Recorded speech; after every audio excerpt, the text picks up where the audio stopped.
morning and good afternoon. I'm Devin Bell and you're watching the Disability Channel.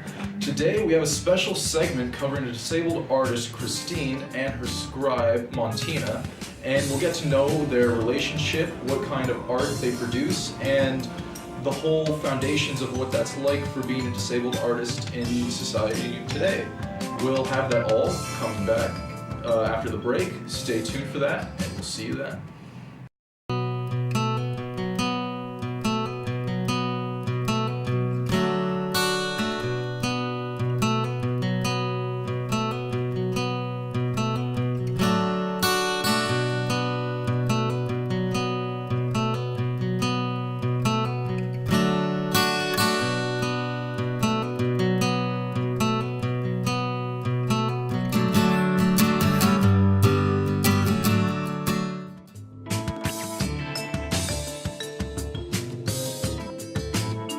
Today we're at the Black Cat Art Space, and with me today I have disabled artist Christine and her scribe Montina. How are you guys doing today?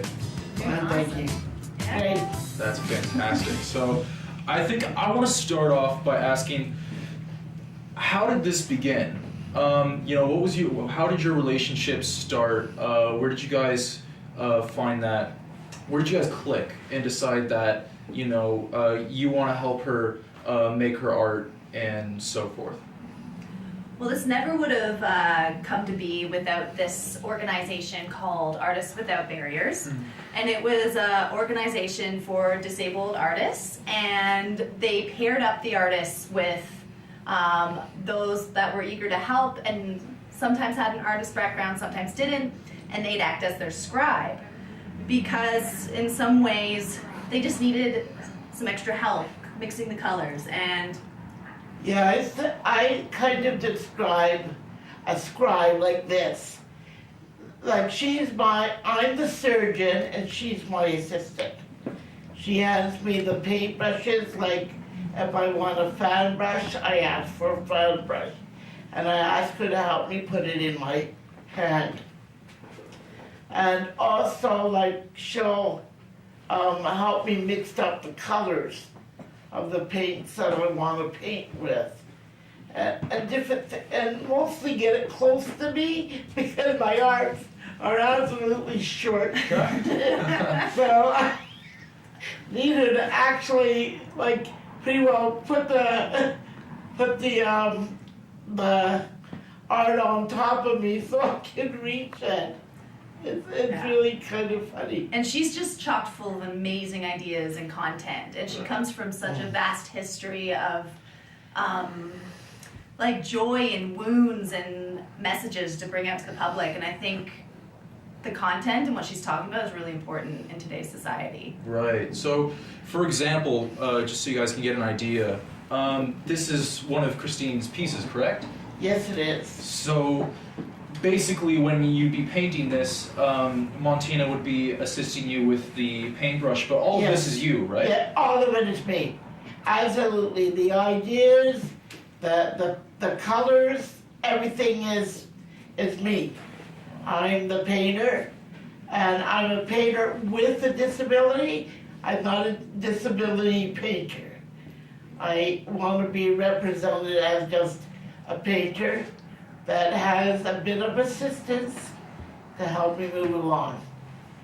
That's incredibly inspiring and awesome. I love that whole idea about that you're not your disability and you are your art, and your art is what comes from inside you.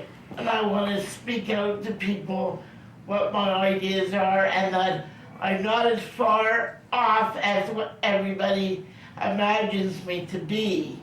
I'm a person that just happened to fall down the stairs when I was 30 years old.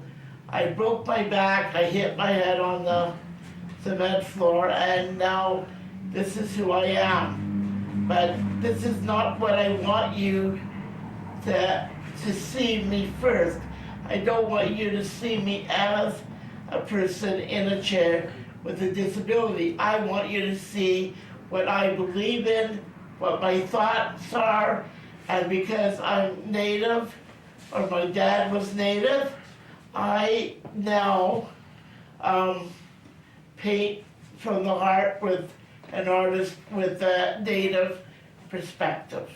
Right. Yeah, you seem like a very passionate individual. You have a lot of inspiration inside you, I can see. And coming back to your art here, I can see like, you know, the native influence has a big part of your art. Yeah. What other things are there that inspire you when it comes to your art?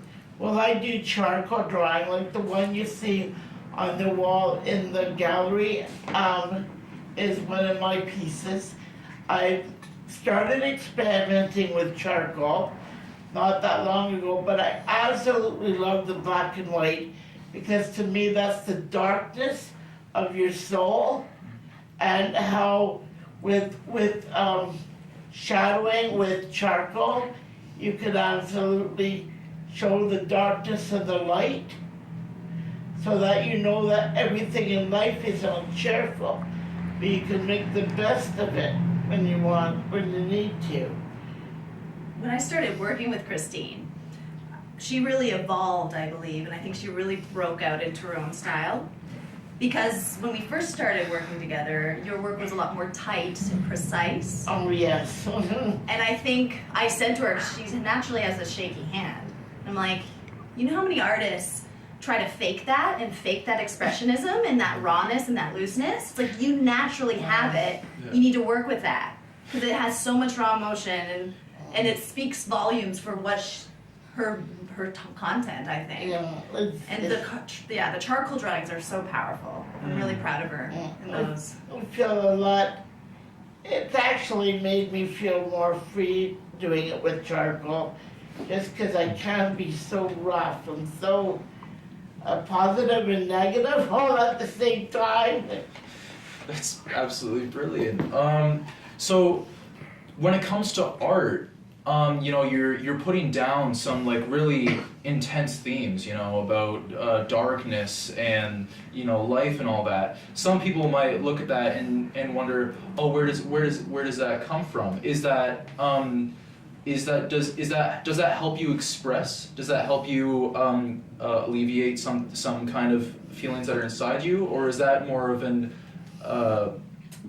a kind of commentary on the things that you see around you?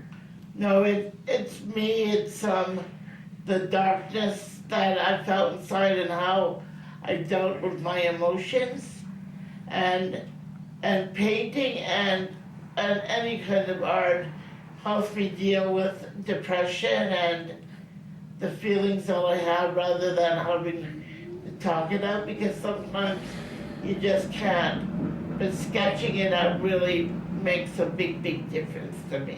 Absolutely. Yeah, coming from my own experience, I've had a lot of experience within that field of people who are struggling, and I can see how art just allows people to express in ways that they just simply can't with words.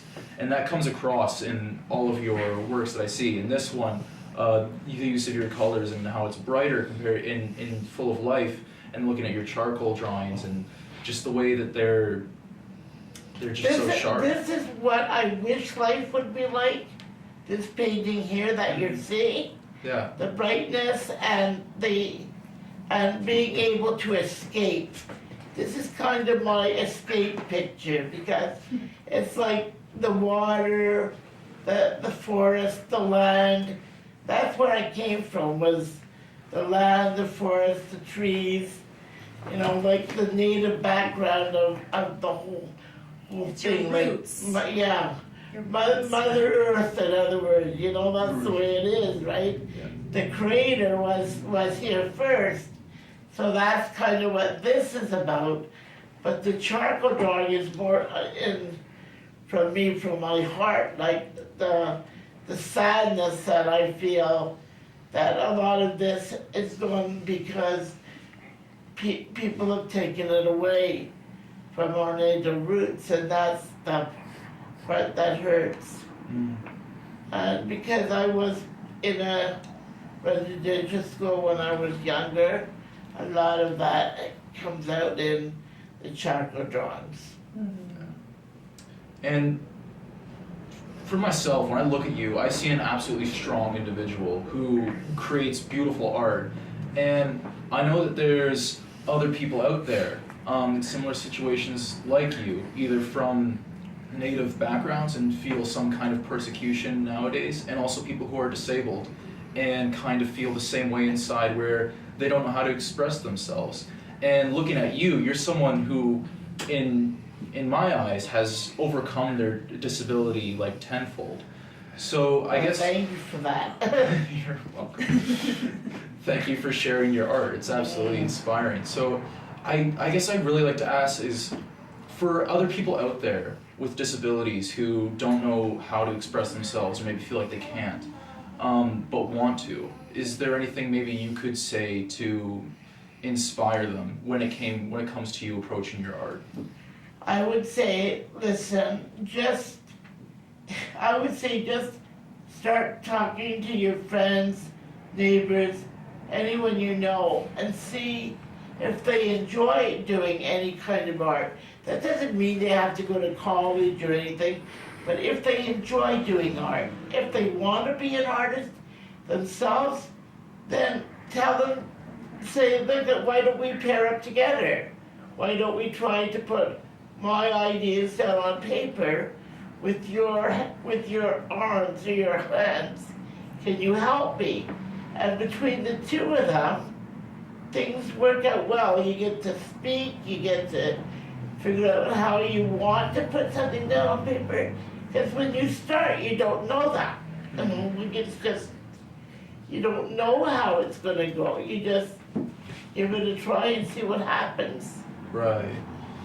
I think And you that's know, great. just get out there and talk and figure it out. Because it's not really difficult. And you'll find out everybody's got something. We're all living on this earth together. Mm-hmm. So we all have something to share. We just have to figure out how to share it together. Well said. So we're all one. We're all one. You know, that's the bottom line. Amen. Well, Christine, I have to say that this has been an awesome interview and an awesome time speaking with you. You're truly inspiring, and your artwork is honestly beautiful. It's it's really nice pieces, and yeah, I have trouble like describing how I feel about it because it speaks to me on a level that, you know, might not reach some other people who don't understand where you're coming That's from. what I like to see, where like I can just get my name out there or get my pictures out there, but I want people to judge me, not to judge me, but to look at my painting and do it or buy it because they want to, not because of the artist that painted it or did it. Right. Well, I think to wrap it up here, I'd like to ask, is there any way that maybe people out there could get in touch with you, maybe see more of your artwork, whether it's online or anything like that? You know, I am on Facebook,